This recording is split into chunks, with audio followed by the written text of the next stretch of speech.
Hello.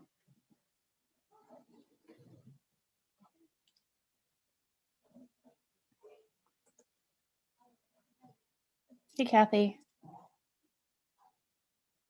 Oh, okay.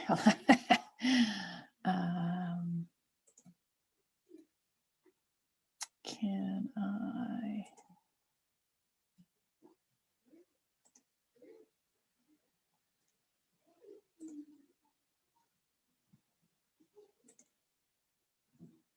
Kathy and Melanie, can you unmute now? Yes. Okay. Yes. Hi. Okay. Peter beat me to it, or I don't know if I can unmute because I was just the co-host.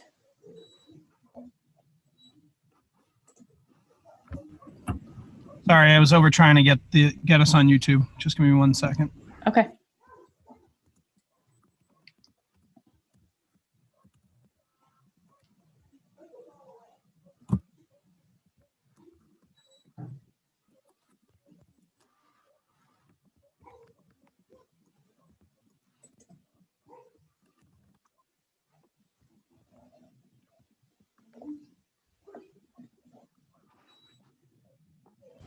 All right, we should be good to go.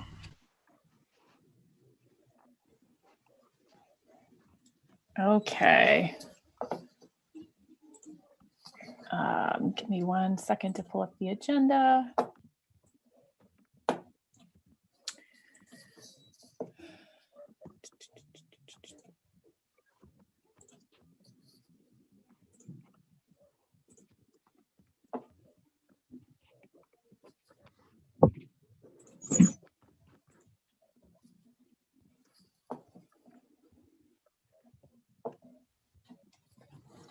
Okay, so please be advised on Tuesday, March 2nd, from 5 to 6:30, there will be a communications engagement and strategic planning subcommittee meeting held through remote participation via Zoom. Pursuant to Governor Baker's March 12, 2020 order suspending certain provisions of the open meeting law and the governor's March 15, 2020 order imposing strict limitations on the number of people that may gather in one place, this meeting of the Medford School Committee will be conducted via remote participation to the greatest extent possible. Specific information and the general guidelines for remote participation by members of the public and or parties with the right and or requirement to attend this meeting can be found on the City of Medford website at www.medfordma.org. For this meeting, members of the public who wish to listen or watch the meeting may do so by accessing the meeting link contained herein. No in-person attendance of the members of the public will be permitted, but every effort will be made to ensure that the public can adequately access the proceedings in real time via technological means. In the event that we are unable to do so, despite best efforts, we will post on the City of Medford or Medford Community Media websites an audio or video recording, transcript, or other comprehensive record of the proceedings as soon as possible after the meeting. The meeting can be viewed through Medford Community Media on Comcast Channel 15 and Verizon Channel 45 from 5 to 6:30. Since the meeting will be held remotely, participants can log in or call in by using the following link or call-in number. So the Zoom meeting ID is 929-674-46378. You can dial in by dialing 312-626-6799 and entering the meeting ID 929-674-46378. And our agenda today, our topics today are really to build a plan to collect community input for our strategic plan. So we will identify actions we will take to collect community input regarding the MPS strategic plan. So I will take attendance. Member Graham is here. Member Kratz? Here.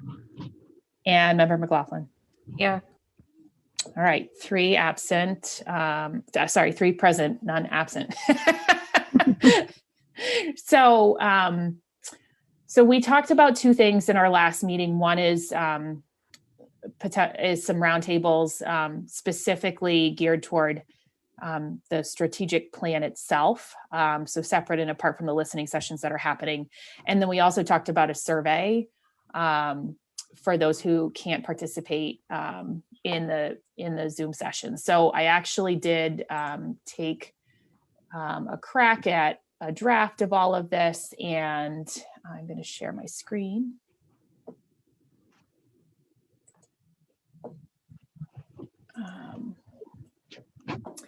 Can you see my screen? Oh, not yet. How about now?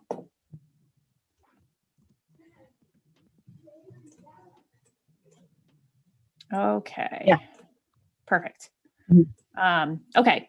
So, what I did was just try to do some thinking around like what, when we talk about a strategic plan and the kind of input we want from the community, how do we collect that input in a meaningful way? And I think one of the keys when you embark on strategic planning is that you sort of separate the aspirational goal or the what from the how. And I think when what I tried to do was say that, we want to know about the what from the community. So what are we trying to accomplish with this strategic plan? The how is uniquely something that the people sort of in the inner workings of the organization have to ultimately come up with to align to that what. So I first did some digging and said, okay, when we talk about a strategic plan, it should always be anchored to our mission and our vision. And I went out on the website, and there were two different mission statements on the website. One sort of really short for MPS, and then something longer for Medford High. And there was no like stated vision statement on the web. So I just say that to say that maybe those things exist, and I just didn't put my hands on them on the website, but I'm just sharing with you what I did find, because I think it's important as we talk about sort of a precursor to the sessions that I was thinking about in terms of collecting community input. And I think, and there's one more bullet at the bottom of that, become contributing citizens in a global society.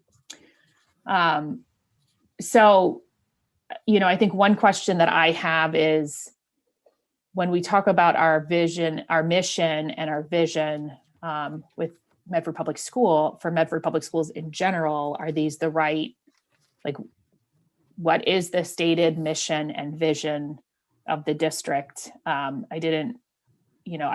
Wasn't able to put my hands on it as I was planning. So I just tried to sort of navigate around that a little bit. But that's an obvious question that we'll have to answer before we go into the details.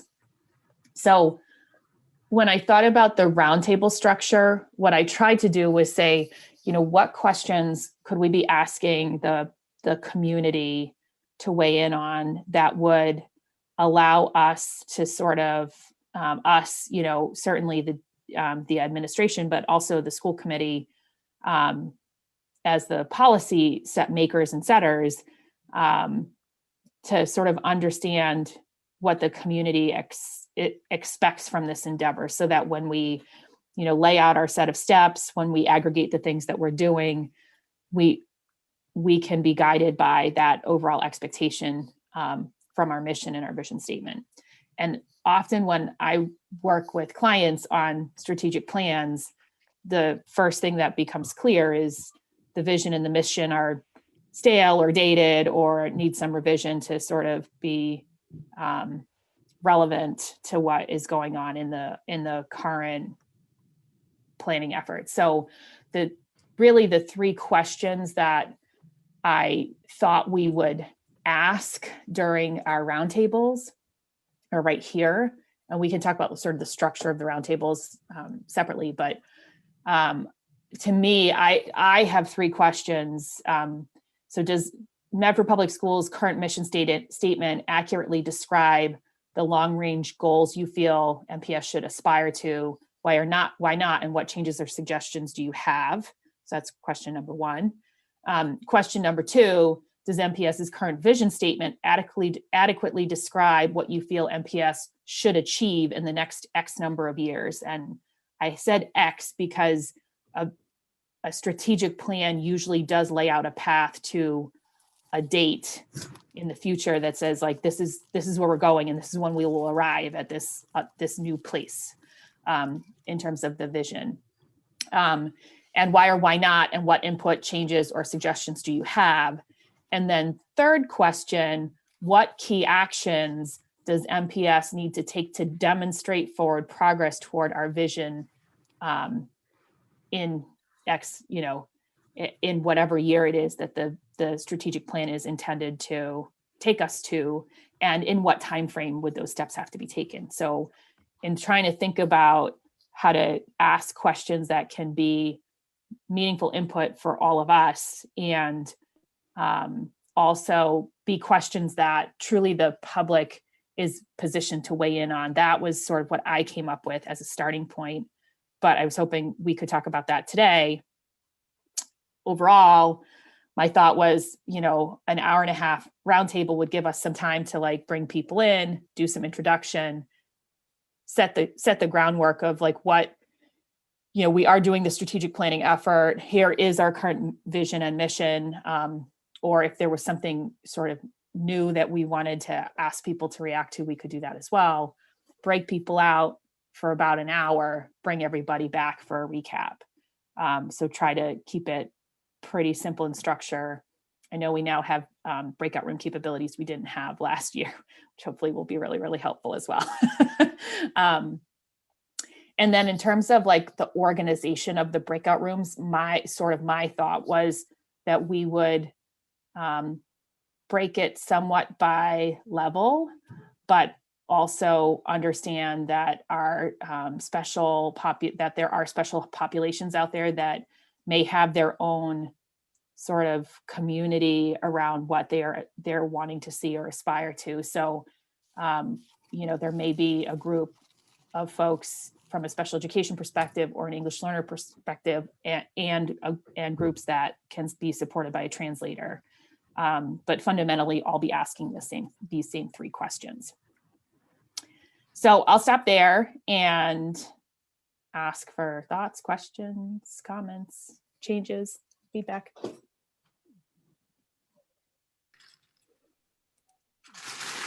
I was going to just jump in. I was going to ask, is it possible for you to just make it a little larger? Maybe like 150? Yeah, let me. Next to the, under the word insert? Oh, geez. Yeah, that's just a shortcut, yeah. Is that better? Yeah, that just makes it a little easier to see. So this is the proposed structure that you want for the roundtables to have, and then to have the specialized breakout groups by EL with translation, special education, elementary, middle, and high. Yeah, and those were sort of the groups that jumped out at me. And I know back in the spring, we had questions around like, we had topical breakouts, but we also had people who had really different perspectives and experiences because of like the levels their kids were at, et cetera. So I actually went back and looked at how we did those. And there were sort of two factors that would identify people. One was like this like leveling where you sort of sit in the world question. And then the other was like the topical question, like, when we were doing it last time, we were talking about athletics and extracurriculars and curriculum and instruction. And like, so people were in lots of different categories for that reason. So I think this time we don't have two dimensions there. So that makes life a little bit easier, because the same three questions apply when you talk about the vision and the mission and like action steps, no matter what your subgroup is.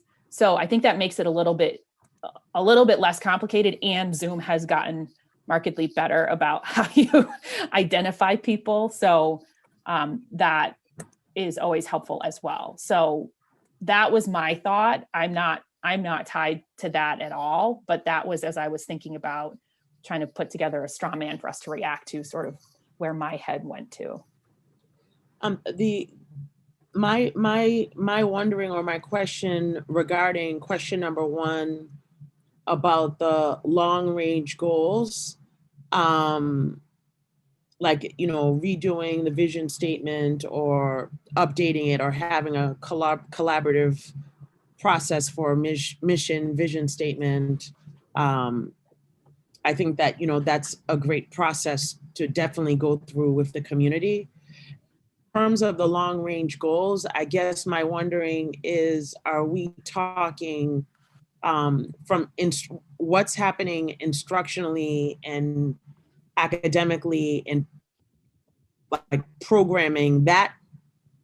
I don't know if you were thinking about those goals as well, because that's a different arena where I could end up with 15 people saying, I like this program, that program, and the superintendent, that's part of like the instructional piece of how instruction is delivered in the classroom would fall underneath my umbrella in terms of what's happening specifically in the classrooms, or how the instruction is being delivered and working with administration and those pieces. But like long range goals, I just was trying to understand, is it physical plant long range goals, offering, additional language things, different coursework? Because it was kind of open-ended and broad, I just wasn't sure Yeah. what you were thinking in that first question there.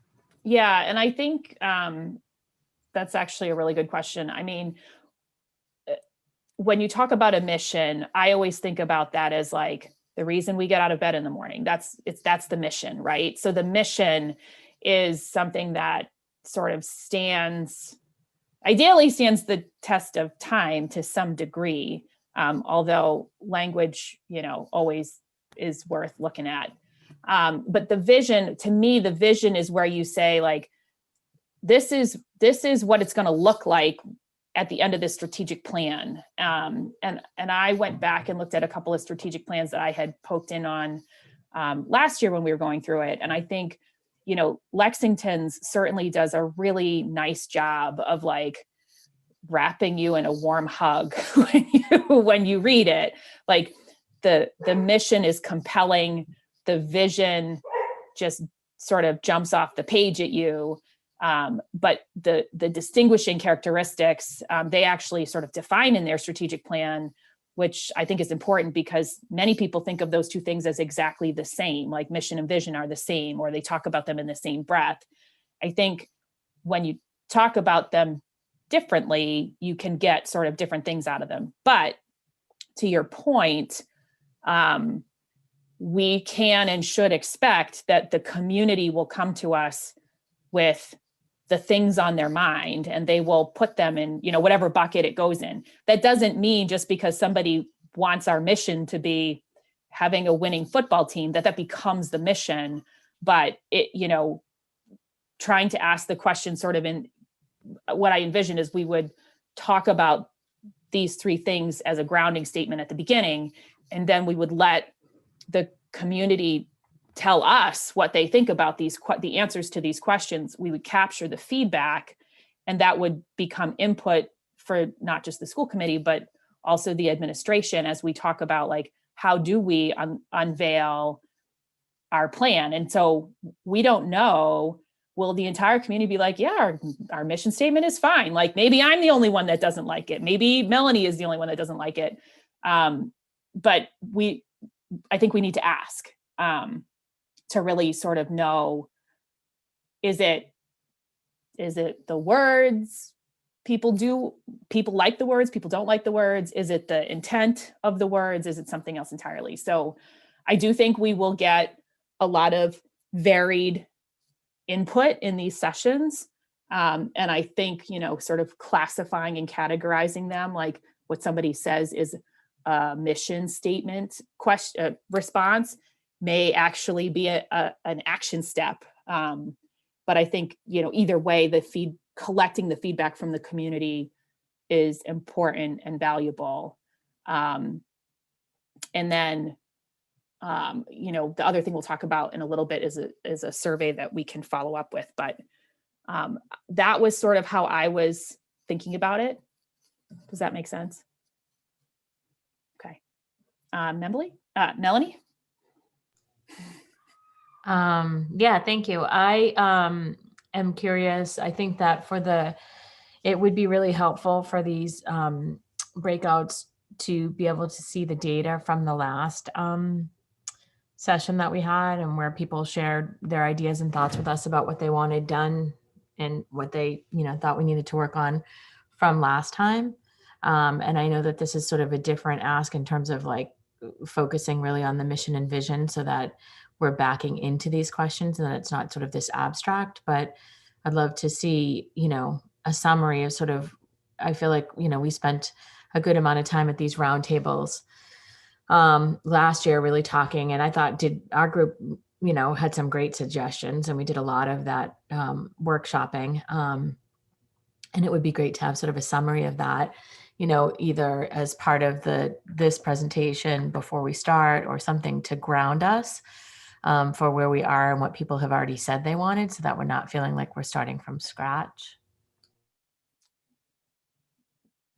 The only thing to think about from my perspective is that set of roundtables was so squarely talking about back to school in COVID. It will be a challenge to not talk about COVID. Yeah, here. no, I'm not, sorry, just for a point of information, not that one. I'm thinking, what was the one that we had at the library pre-COVID, not Zoom? Remember? Oh, the mayor's transition planning session? No, it was specific to school. Yeah. Was that it? The mayor's Yeah. transition planning? Yeah, but it was Yeah. very specific to school. Yeah. Yes. That one. Okay. Yeah. And that's been summarized. I'm sure the mayor can resurface that as I think it would be input really as helpful well. just to have that as a grounding. You're right. I think the one, in between those was certainly very specific to the back to school and COVID. And, I think you're right about sort of having us, be specific so that we're not being derailed on a lot of the, back to school questions and concerns, because those are going to be a big part, understandably. But I think we need some grounding too. And also I think it's really helpful, and I'm happy to reach out if people want me to, or whatever, to the mayor for that info, and also even for the others, the second roundtable. I think it's just really helpful for people to see that we value the work that they've already put in, and that we've heard them, and we have really some summary of that information. So we haven't forgotten about that, because I feel like if I was a constituent and I was being asked to come to this again, I'd be like, haven't we done this like a couple times already? Like and although this is different, and it's, post a years long pandemic, I want to see that we've been heard, and that, the constituents feel like they've been heard. So I'm happy to reach out to Jackie or the mayor for that roundtable for the mayors, specific to education, if you guys want, so we could see those.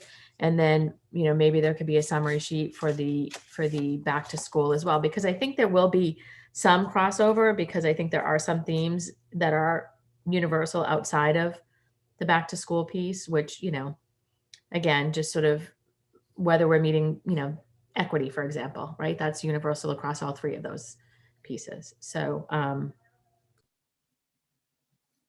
Yep. Okay. And, perhaps there's a way to weave in even the roundtables that we did last year around back to school, as we would announce these roundtables, to say, among the great feedback and suggestions we got in those roundtables were these things. And, we used them as we built our back to school plan and our task force and all that stuff. So that there's an opportunity to sort of connect back to like the value of the input of the community there as well. Kathy? Yep. Thank you. Thank you for providing us with this nice plan. Yeah, I think it looks good. The questions look good. So, and I do appreciate Ms. McLaughlin reaching out to the mayor. I think that would be helpful information. I did attend that meeting at the library, and we were split up into groups, and we did talk a little bit about, strategic plan, education. There was like a little bit of a mix, so that I do remember that meeting. And so when we begin the process to invite people to the roundtable meetings, will there be like a little background, like with the current mission statement, what it is currently, what's the current vision statement, and maybe a little background with the meeting that was at the library, just a brief, summary, so that when it's shared, people know, well, this is what this meeting is about. Oh, we're going to be reviewing the mission statement. So maybe they can come to the meeting ready with, ideas and questions, or suggestions or feedback. Just wondering. Yeah, I think that's a great idea. Thanks. I was going to say, my only ask would be where one of the things that is going to be critically important, and I know we're on a tight timetable, is to really try to get the strategic plan to a place where we are able to be using that to guide all the work that we're doing moving forward. And I'm only restating that because that's kind of how we know everything is aligned and we're kind of moving in the same direction and getting that traction. So the mission and the vision work, it's important to get that buy-in, to have everyone, strongly be able to be committed to something that the community feels is a compelling statement.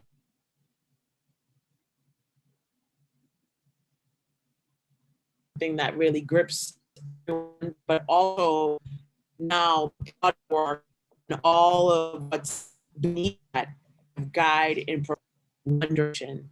So I just wanted to state that. I think you're freezing and we missed a little bit of what you just said. I'm going back to 5Gs. Give me a second.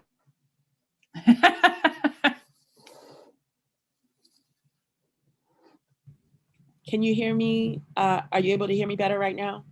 I just Yes. switched over. Okay. Thank you. No, what I was just saying, that I just hope as we get into the roundtables and we're gathering the additional feedback, that my hope is really that by the end of the school year, we do have,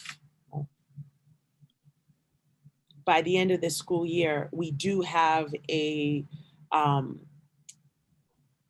strong plan that we're going to be able to, fully execute for next year. Because if we put too many layers, it's going to extend the process and it's going to delay the full implementation of the plan. So I just wanted us to be cognizant of how much we put, how much we aim to accomplish with this set of roundtables, and knowing that we have to open the schools. There is going to continue to be additional guidance from the commissioner as we get closer to the start of school, and knowing that Medford's in a very strong position in comparison to many other districts, that I think we will continue to do, keeping safety, equity, and consistency as our priorities. So I'm less worried about us being able to have a strong start next year, because I believe we will. We have a lot of systems and structures in place that will continue for us to have a strong opening. And I'm more thinking about the entire strategic plan and being able to execute more of that plan next year, because we're not going to be on this same type of a COVID schedule that we'll be able to get. Yes, fingers crossed, but I'm very very optimistic. J&J's vaccine has been approved, and so we have 3 vaccines out there, and I believe we're going to get people vaccinated soon. So Yeah. I'm very optimistic about that, and I would just love to have that strategic plan, approved, and everyone knowing this is our why, and this is what we're doing to, bring the district to the next level. Yeah, and I think when we met last month, we talked about trying to do these in April, so that really between April and the month of May could be really working that plan so that it could be presented to the school committee in June. So it feels like March is flying by, but it's only the second day of March, just in case anybody else is wondering. So, I mean, I do think it's really reasonable, like, to do this in early April so that they can happen, and still give your team and the school committee enough time. I'm based on what we heard from the mayor about sort of the budget planning process, it sounds like the budget discussions are going to lag a bit while the city waits for direction and guidance, hopefully in a good direction from the Biden administration in particular. But, perhaps we can target these, and obviously we have to bring that to the whole committee, but perhaps we can target these for like the week of April 5th so that we can get them, we can get the feedback, we can get ready to kick off like a survey, but you all can progressively be pulling that information to your plan, so to speak, that you already have the bones and the framework of the plan. So I sort of feel like to really round out the strategic plan, aligning it to that community expectation is A, really important, and B, not substantively changing like the how of many of the tasks, maybe adding, maybe changing some, but I wouldn't see that work as a wholesale like change to the work you've already done or will continue to do. At least that's sort of my take. I don't know what you think about that. I follow what you're saying. The one piece about the mission vision work, as we think about it at the district level, the schools in their handbooks and on their websites, the schools have some of their individual mission vision statements, because each school kind of has its own personality. And so that is something for us to also just keep in mind, that the individual schools have their individual personality, and that this would be more of the district level. Yeah. Yeah. So that I don't want schools and school communities and, PTOs or, the active parent groups that have said, hey, this is something we've worked on, or this is our particular, at the elementary level, this is our mascot. This is part of who we are. This is part of our identity. I don't want them to feel like we're saying goodbye to, their individuality. So I still want the schools to be able to feel like they have their own personalities, but they know that we're all part of one family, the Mustang Nation. And so, but I definitely encourage the individuality of the schools, but at the same time, coming up with a mission and vision statement that is inclusive of all.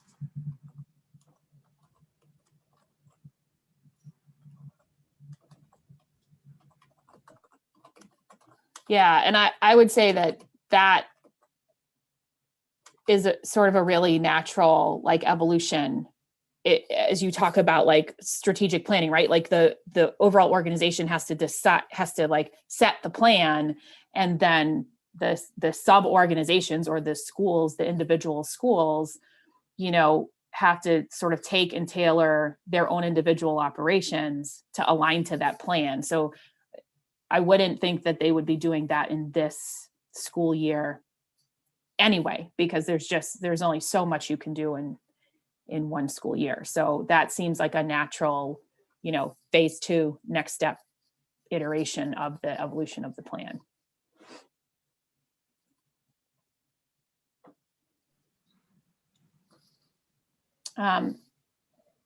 So does trying to target the week of April 6th make sense?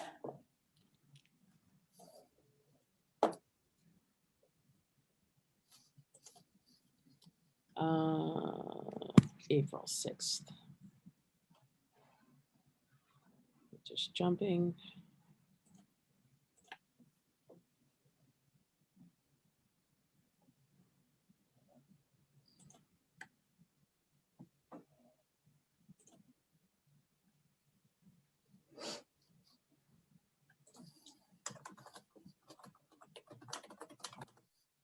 Is that the right, do I have the right dates?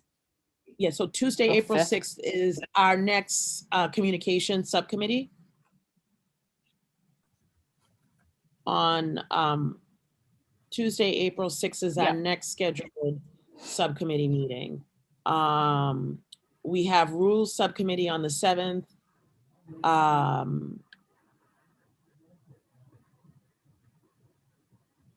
So that's, We don't have anything on Monday. we do not have a regular school committee meeting scheduled on the 5th. For April, it's the 12th and the 26th. We have April vacation. That's the week of the 19th. So Monday, the 5th is open right now. Question. Hey, Kathy. Yes, I just had a question. So if we were going to have the roundtable meetings, would we, instead of having the communication stakeholder engagement subcommittee meeting, could that be that meeting time, you know, change for one of the roundtable meetings? I just had that thought. Yeah, I think it totally could if doing it like Monday and Tuesday makes sense. That would be fine. I'd be happy to change our meeting or even cancel it for the month of April. And block off the 5th and the 6th.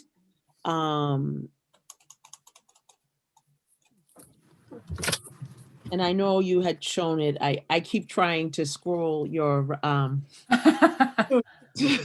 keep trying to do it. I'm like, oh, why isn't it moving? So you're envisioning it being 90 minutes approximately? Yeah. 90 minutes.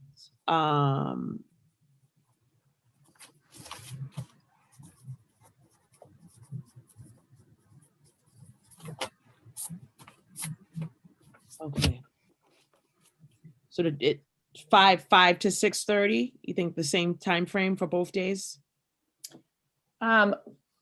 I wonder if we could do one later in the evening, a little bit later in the evening, so that folks who have trouble with 5 o'clock could attend.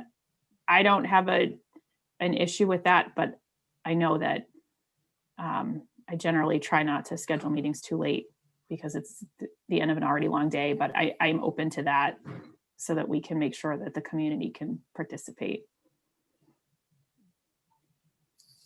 Kathy? What about not being too late, but maybe 6 to 7:30? So it's not 7 to 8:30, because then we're getting late, you know? I know 5 to 6:30, that's kind of the late hour, but you know, then people want to eat and everything. Yeah. So it gets tricky when it starts at 7, because then we're definitely going into the later hour, but Yeah. I'm not sure. What does everybody else think? I think to do a 5 to 6:30 and a 6 to 7:30, because of all of the different breakout rooms, I would need to coordinate the entire team and other administrators to help with the concurrent breakout rooms that are going to be happening. So I just want to be able to have time. Mhm. Would you, in the order that you had it listed, would you be saying which one would be the 5 to 6:30 and which would be the 6 to 7:30? I think So that- whatever works for you. Okay. It doesn't matter to me at all. I don't know, Kathy and Melanie, if you No, have any. I don't have anything on those days, so yeah. I mean, I just had the communication one, but it's fine. Whatever one you choose, and just let me know. Yeah. So I will definitely work with the other administrators to use those two timeframes and just see which, in case people have a conflict, just to see which day, if Monday would be like the 6 to 7:30 and Tuesday keep the 5 to 6:30, but I will confirm that and let you know. Okay. And we can confirm that when we read out the minutes as well. So when we do that at the meeting on Monday, this coming Monday. Okay. And then the other thing we talked about last time was providing a survey so that people who can engage in that in the breakout sessions have an opportunity to weigh in as well. So I did, let me just try to put this all on one page so that I did come up with like a rough list of questions. I'll start at the bottom. These are the demographic questions.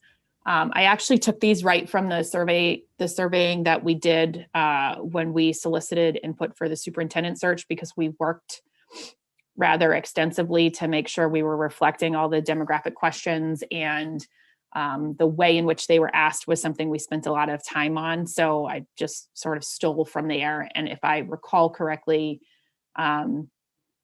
so if you use SurveyMonkey, which is I think what we used, it recommends like the answers to these questions. So age, gender, how would you describe yourself, which is a question that I can't remember what those sub questions were, but that was sort of a newer one that we felt was meaningful.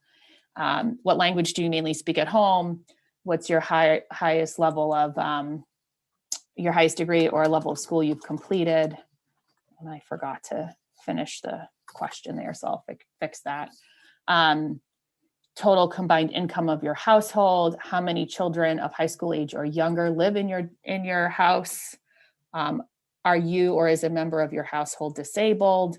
In which neighborhood do you live, and what is your sexual orientation? So that was sort of at the time, that was our work to say, we want to know if we're hearing from a community that represents what our community looks like. So those are the demographic questions, but in terms of the actual questions, these would be the actual questions that I came up with. So one is, does the current mission statement adequately describe the long-range work of that MPS needs to do on behalf of the city of Medford? Scale of 1 to 10 with some like free text response. How well does each portion of MPS's current vision statement describe what you feel MPS should achieve in X number of years? So however many number of years the strategic plan is looking to address. Whatever those vision statement items are, we would ask for some ranking, some assessment of each of those vision statement items. Two other questions, if sort of the results of some of the work we do allow us to think that we might make a change. So this is one of those places where if like the early feedback we get says everyone's really happy with the vision and the mission statements, like what we would probably have to change these questions, but assuming that some changes might be made. If as part of a strategic plan, we change our mission statement to one of the below, please rank in order of preference. And, you know, whatever sort of the thinking is or the options are that we would be asking people to weigh in on. And then we're considering a revised vision statement that may include the following items. Please rate in order of the importance to you and your family. So again, just giving people sort of some previewing of things that we're thinking about. If in fact we are going in that direction. Obviously, if we're not thinking about making changes, we would change the nature of that question a bit. But when I was again trying to think about, like, we still can't expect the community to weigh in on the how we will do these things, because that's really where the internal work and expertise is required in order to actually make a good plan. But this is, you know, I think could be a good way for us to collect some information from a broader group of people. The survey was translated when we did the superintendent search committee as well, but that was trying to keep it short and simple, but also be engaging to the larger community. So that's what I came up with. Thoughts, questions?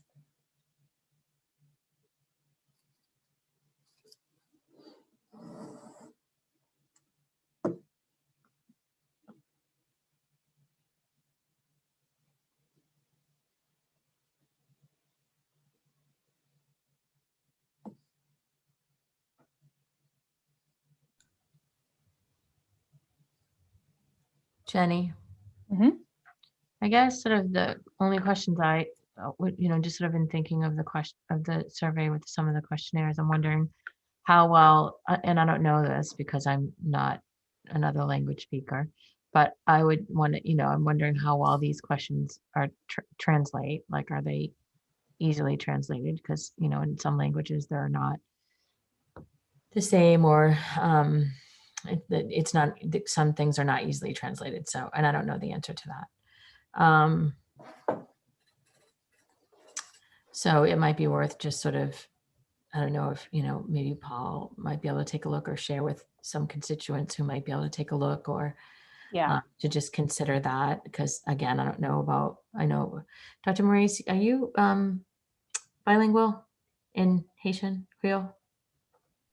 Yes, but for example, like phrases that I wouldn't be using this in when you think about the academic language versus the social language.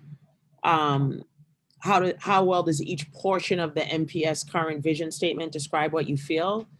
You could ask the same question, but you just have to break it out differently. You'd have to translate it into chunks. So it would not, you know, right now it's showing as 4 questions. It would have to be broken out to be, I would say, more.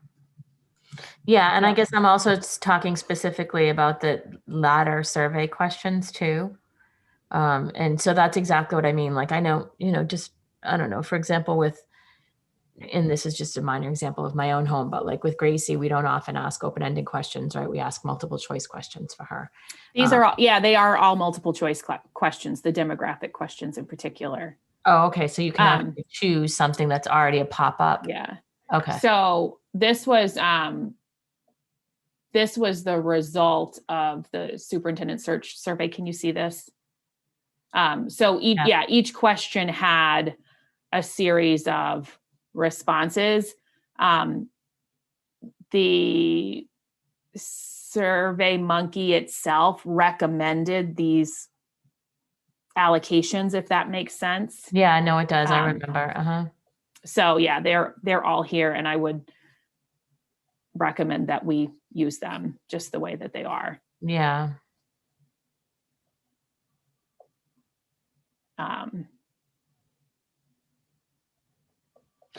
Do they offer not sures in any of those? I know I see today right there, but they have not sure. Yeah. Okay. Unsure. Good. Okay. Yeah. Okay. Thank you. Yeah. So those would definitely be broken down that way.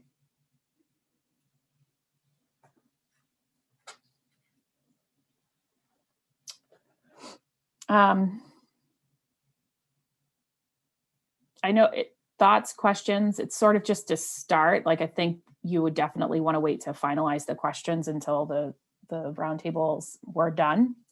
But that was sort of my thought in terms of how do we meaningfully engage the community in this discussion.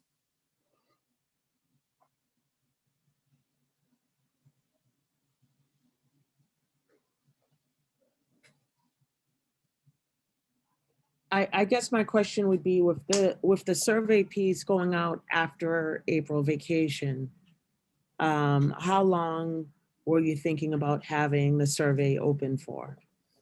A couple weeks tops. Okay. So, I mean, certainly it could go out like during April vacation. It was sort of my sense that if we would need some time between the roundtables and this kickoff of the survey to finalize the survey, and then you'd want to send it out. So it could even, I mean, it could go out during the week of April vacation, or it could go out on your Friday communication before the end of that week. Somewhat flexible, but I wouldn't, I feel like surveys are sort of diminishing in the number of people. Like, people respond early, then it wanes, and then at the due date, you get the last flurry, and that will stretch out sort of as long as you let the survey out there. So being finite about a couple of weeks, I feel like is more than enough time.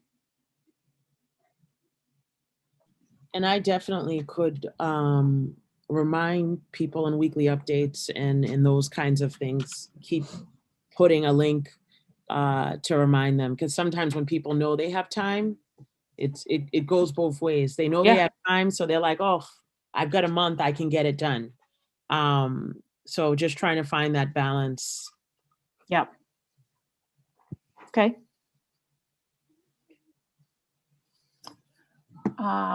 Melanie, Kathy, any other questions, thoughts? And I will share this document, Dr. Edward Vincent, with you and Susie as well.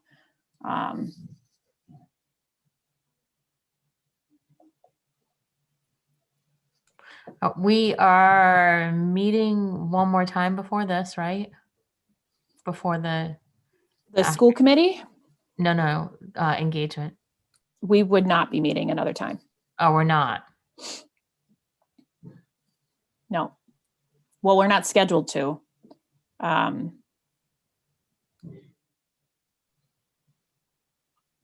We can, but we're not scheduled to. Yeah. March is a pretty packed month. I'm not advocating for more meetings, Dr. Edward Vincent. Believe me, definitely, I hear you. But I think month. we have we have two regular scheduled meetings this month as well, where on Monday to be able to give an update, and then we have another meeting at the end of the month. So by the time that other meeting were to come at the end of the month, if there needed to be a specific update or something, we could that would at least give us some time. If there was something else that needed to be said, we could have it as new business, and you could report out specifically on it as new business at the second meeting at the end of the month. Yeah. Okay. Okay. Do you need a motion to approve? I think so. Okay, I make a motion to approve these proposed. Okay, so motion to approve the proposed roundtable plan and survey by Member McLaughlin, seconded by Member Kretz. Roll call. So Member Graham, yes. Member Kretz? Yes. Member McLaughlin? Yes. 3 in the affirmative, 0 in the negative. Motion passes. And that is the end of our agenda. And you have 36 minutes left. You won the prize this past few months. That's a big one. So logging all my points. Yeah, exactly. Oh, do we get to carry them over? I didn't know that. Hold on a second. All right, so I make a motion to adjourn. Second. Okay, motion to adjourn by Member McLaughlin, seconded by Member Kretz. Roll call, Member Graham, yes. Member Kretz, Yes. Member McLaughlin. Yes. Just actually, sorry, excuse me. Did we do a roll call on the, I mean, did we do a vote call on the motion to approve? Yes. Oh, we Yeah. did? Yeah. God, I must be getting tired. I'm like, did we run the roll call? All right. Good. Thank you. Good night.